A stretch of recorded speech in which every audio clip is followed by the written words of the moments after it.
जय हिंद विद्यार्थियों। मैं डॉक्टर दीप्ति पांडे आपकी आरोह भाग 1 कक्षा 11वीं के पाठ स्पीति में बारिश जो कि कृष्णनाथ द्वारा लिखित है का दूसरा भाग लेकर प्रस्तुत हूँ। पहला भाग हम पढ़ चुके थे। दूसरे भाग में हम देखते हैं आगे क्या है। स्पीति में जनसंख्या लाहौल से भी कम है। 1901 की जनगणना के अनुसार 3231 रही है। 1971 की जनगणना के अनुसार 7196 है। इसका क्षेत्रफल मुझे 1971 की जनगणना में लाहुल के साथ जोड़कर मिला है, जो 12,015 वर्ग किलोमीटर है। स्पीति का अलग क्षेत्रफल नहीं दिया गया है।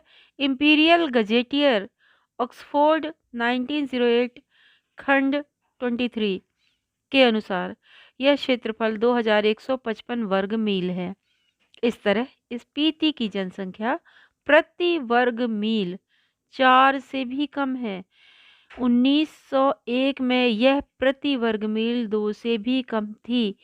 यानी कि वहाँ पर इतने कम लोग रहते हैं कि दूर दूर तक इंसान नज़र नहीं आता है और बहुत ही कम लोग वहाँ पर रहते हैं, क्योंकि वहाँ पर प्राकृतिक स्थितियाँ ऐसी नहीं है कि वहाँ खुलकर जिया जा सके, रहा जा सके। जनजीवन बहुत ही सीमित है वहाँ। जनजीवन और उनकी गतिविधियाँ बहुत सीमित हैं। आवागमन के साधन नहीं है। पर्वत श्रेणियों से पूरा घिरा हुआ है। पहाड़ों से साल में 8-9 महीने बर्फ़ ही बर्फ़ रहती है, जिसके कारण बाहर निकलना कठिन हो जाता है।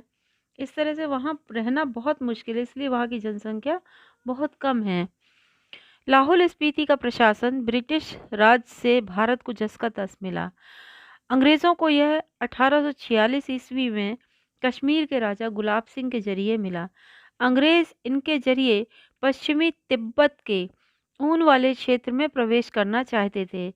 तिब्बत में अंग्रेजी साम्राज्य के दूरगामी हित भी थे, यानी कि उनको भविष्य में बहुत लाभ होने वाला था तिब्बत से, इसलिए वो वहाँ पर प्रवेश करना चाहते थे पश्चिमी तिब्बत के ऊन वाले क्षेत्र में। कौन? अंग्रेज लोग। जो भी हो, 1846 में कुल्लू लाहुल स्पीति ब्रिटिश अधीनता में आए। पहले सुपरिंटेंडेंट के अधीन थे, फिर 1847 में वे कांगड़ा जिले में शरीक कर दिए गए। लद्दाख मंडल के दिनों में भी स्पीति का शासन एक नोनो द्वारा चलाया जाता था। ब्रिटिश भारत में भी कुल्लू के असिस्टेंट कमिश्नर के समर्थन में यह नोनो कार्य करता रहा। इसका अधिकार क्षेत्र केवल द्वितीय दर्जे के मजिस्ट्रेट के बराबर था, लेकिन स्पीति के लोग इसे अपना राजा ही मानते थे। राजा नहीं है तो दमयंती जी को रानी मानते हैं।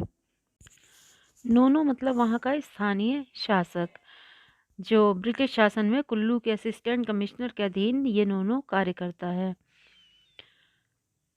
इसका अधिकार क्षेत्र द्वितीय दर्जे के मजिस्ट्रेट के बराबर था, लेकिन स्पीति के लोग इसे ही अपना राजा मानते थे। 1873 में स्पीति रेगुलेशन पास हुआ, जिसके तहत लाहौल और स्पीति को विशेष दर्जा दिया गया। ब्रिटिश भारत के अन्य कानून यहाँ नहीं लागू होते थे। रेगुलेशन के अधीन प्रशासन के अधिकार नोनो को दिए गए, जिसमें मालगुजारी इकट्ठी करना और छोटे छोटे फौजदारी के मुकदमों का फैसला करना भी शामिल था। रेगुलेशन मतलब होता है कि कानून, और दर्जा मतलब स्थान, मालगुजारी यानी टैक्स वहाँ का। तो कहने का मतलब ये है कि 1873 ईस्वी में स्पीति में रेगुलेशन पास हुआ, जिसके तहत लाहौल और स्पीति को विशेष दर्जा दिया गया। ब्रिटिश भारत के अन्य कानून यहाँ लागू नहीं होते थे। रेगुलेशन के अधीन प्रशासन के अधिकार नोनो को दिए गए, जिसमें मालगुजारी इकट्ठा करना और छोटे छोटे फौजदारी के मुकदमों का फैसला करना भी उनमें शामिल था। इसके ऊपर के मामले वह कमिश्नर के पास भेज देता था। और इन दिनों के लाहौल स्पीति का वृत्तांत कांगड़ा जिले के अंतर्गत कुल्लू तहसील में मिलता है। तो स्वराज्य के बाद 1960 में लाहौल स्पीति पंजाब राज्य के अंतर्गत एक अलग जिला बना दिया गया, जिसका केंद्र केलंग में है। 1966 में 1966 में जब हिमाचल प्रदेश राज्य बना तो लाहौल स्पीति इसका उत्तरी छोर का जिला हो गया। यह देश का सबसे अधिक दुर्गम क्षेत्र है। दुर्गम यानी जहाँ जाना बहुत अधिक कठिन हो।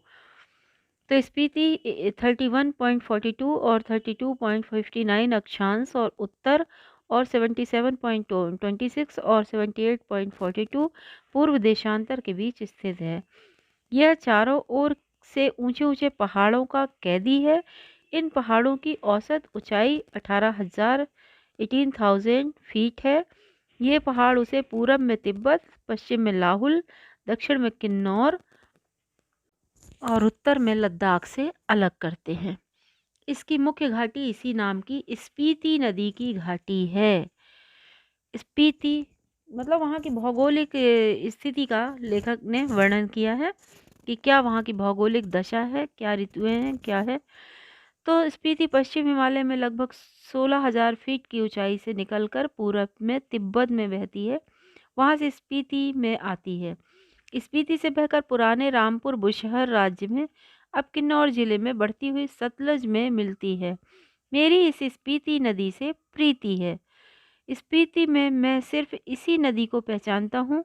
सुनता हूँ कि कोई पारा नदी भी है, पर यहाँ फिर घाटी है। स्पीति के अलावा पिन की घाटी प्रसिद्ध है। मान भाई से इसका किस्सा सुना है। अत्यंत बीहड़ और वीरान है। इनमें से शायद स्पीति की घाटी ही आबाद है। जैसी वह आबाद है वह आप ही देख ही रहे हैं। प्रति वर्ग मील 4 से भी कम लोग हैं। तो लेखक यहाँ पर स्पीति नदी की बात करते हैं। भारत में नदियों और पहाड़ों का वैसे भी बहुत अधिक महत्व है। हम लोग नदियों को बड़े आदर सम्मान के साथ देखते हैं, माँ के नाम से पुकारते हैं। भारतीय संस्कृति में गंगा, यमुना, सरस्वती आदि नदियों का बहुत अधिक महत्व है। भारतवर्ष में हिंदुस्तान और हिंदू नाम सिंधु नदी के कारण ही मिला है। तो नदियों के जल को हम पीने के पानी के रूप में भी उपयोग लाते हैं। तो पहाड़ों में श्रेष्ठ हिमालय को तो भारतवर्ष का मुकुट कहा जाता है। और यहाँ की जो नदी है उसको उसको लेखक ने सम्मान दिया है। अचरज ये नहीं कि इतने कम लोग क्यों हैं, अचरज ये है कि इतने लोग भी यहाँ पर कैसे बसे हुए हैं। मैंने जब भी स्पीति की विपत्ति बताई है तो लोगों ने यही पूछा है कि आखिर तब लोग वहाँ रहते ही क्यों हैं। 8-9 महीने शेष दुनिया से कटे हुए हैं, ठंड में ठिठुर रहे हैं, सिर्फ एक फसल उगाते हैं, लकड़ी भी नहीं है कि घर गर्म रख सके, वृत्ति नहीं है, फिर क्यों रहते हैं। क्या अपने धर्म की रक्षा के लिए रहते हैं, अपनी जन्मभूमि के ममत्व के कारण रहते हैं, या इस मजबूरी में रहते हैं कि कहीं और जा नहीं सकते, कहाँ जाएं, या फिर बातों के साथ साथ ये सब कारण हैं। मैं नहीं जानता। लेखक कहते हैं मैं तो इतना ही देखता हूँ कि यहाँ रह रहे हैं इसलिए रह रहे हैं, कोई और तर्क नहीं है। तर्क से हम किसी चीज़ को भले ही सिद्ध कर सकें, पर स्पीति में रहने को तो कतई सिद्ध नहीं कर सकते। लेकिन तर्क का इतना मोह क्यों। ज़्यादा करके संसार और निर्वाण अतर्क हैं, तर्क के परे हैं। लेखक आश्चर्यचकित हैं कि इतनी असुविधाओं के बावजूद भी लोग वहाँ पर रहते क्यों हैं। लेखक कहते हैं आश्चर्य ये नहीं है कि इतने कम लोग क्यों हैं, बल्कि आश्चर्य इस बात से है कि इतने लोग भी क्यों बसे हुए हैं, जबकि 8 से 9 महीने शेष दुनिया से वो एकदम कटे रहते हैं। लकड़ी भी नहीं है कि रोजगार भी नहीं है, संचार के साधन भी नहीं है, फसल भी ज़्यादा नहीं होती है, फिर भी लोग यहाँ पर रहते क्यों हैं। भयंकर ठंड, 8-9 महीने बर्फ जमे रहने के कारण पूरे संसार से कट कर रहना, मतलब हर तरह की असुविधा है। तो लेखक का मानना यह है कि संसार और निर्वाण अतर्क हैं। तर्क से हम किसी अन्य चीज को सिद्ध भले ही कर सकते हैं, किंतु प्राणी की उत्पत्ति, संसार का चक्र, जन्म मृत्यु आदि को हम तर्क के आधार पर सिद्ध नहीं कर सकते हैं। तो भले ही ये सच है कि जननी जन्मभूमिश्च स्वर्गादपि गरीयसी, अर्थात जननी और जन्मभूमि स्वर्ग से भी बढ़कर होती हैं। जीवन में जन्म देने वाली माँ और जन्मभूमि का अनूठा स्थान होता है। मनुष्य ही नहीं अन्य प्राणियों को भी अपने देश, वतन और जन्मभूमि से गहरा लगाव होता है। फिर मनुष्य तो अन्य प्राणियों की अपेक्षा ज़्यादा संवेदनशील होता है, ज़्यादा भावुक होता है। इसलिए जिस स्थान पर मनुष्य का जन्म होता है उससे वो आंतरिक रूप से जुड़ा रहता है। इसलिए चाहकर भी वो उसको नहीं भूलता है, आजीवन उसके प्रति कृतज्ञ रहता है। यही ममता और लगाव, कृतज्ञता के कारण शायद स्पीति के लोगों को अपनी जन्मभूमि से जोड़े हुए हैं। इसी कारण वहाँ लोग शेष दुनिया से कटे होने, ठंड से ठिठुरने के बावजूद भी वहाँ रहते हैं। वहाँ रहना उनकी कोई मजबूरी नहीं है, बल्कि उनका अपनी जन्मभूमि के प्रति प्रेम है, इसलिए वो यहाँ पर रहते हैं। स्पीति नदी के साथ-साथ मेरा थोड़ा परिचय स्पीति के पहाड़ों का भी है। स्पीति के पहाड़ लाहुल से ज़्यादा ऊँचे, नंगे और भव्य हैं। नंगे का मतलब होता है जहाँ पर हरियाली ना हो, सिर्फ पत्थर ही पत्थर हों।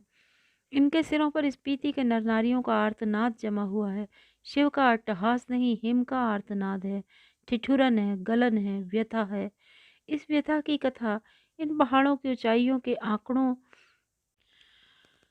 आँकड़ों से नहीं कही जा सकती है, फिर भी जो सुंदरता को इंच में मापने के अभ्यासी हैं, वे भला पहाड़ को कैसे बख्श सकते हैं?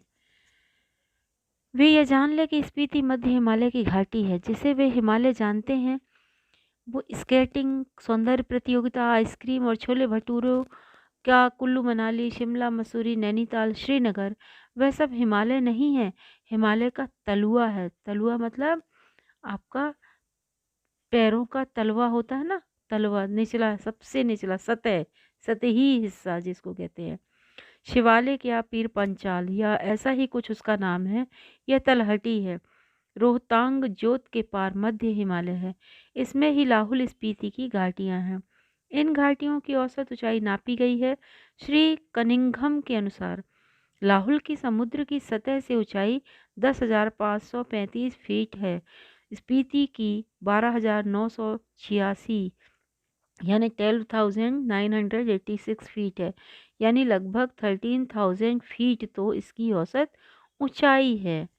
लेखक यहाँ पर स्पीति की भौगोलिक स्थिति को स्पष्ट करते हैं कि मध्य हिमालय की जो श्रेणियाँ स्पीति को घेरे हुए हैं, उनमें से जो उत्तर में है उसे 12 चाला श्रेणियों का विस्तार समझे।